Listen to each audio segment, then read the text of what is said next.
चोरंक चोरी हब पलटि राजधानी भुवनेश्वर बस्तीटू नहीं वीआईपी एरिया जाए घरे पशि दुर्बृत्त कलाकाना बुलाउछंती पदा को गोड़ काढ़िले लुटेरा घरे कलाकाना बुलाउछंती पुलिस को चैलेंज करी दिन बेला को मध्य असुरक्षित करी पकाइलेनी राज्य पुलिस सबुठारु दक्ष कुआ कमिशनरेट पुलिस एवं आह्वान सम्मुखीन होईची।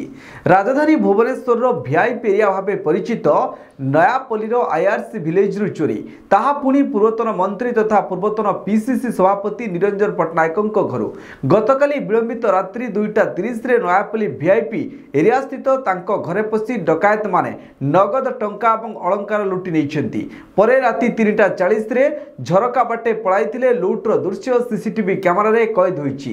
घरे डकायत माने प्राय 1 घंटा बेधड़क लुट कर सीसीटीवी कैमेरा देखा मिली। तेज वीआईपी एरिया रे एभली लुट पर सुरक्षा व्यवस्था को नहीं उठी बड़ प्रश्न। पुलिस कड़ा पेट्रोलिंग कथा कहता बेले वीआईपी एरिया रे लुटेरा जड़े प्रतिष्ठित व्यक्ति घरे किपरि पशिले ताहाकु नहीं प्रश्नवाची सृष्टि होईची।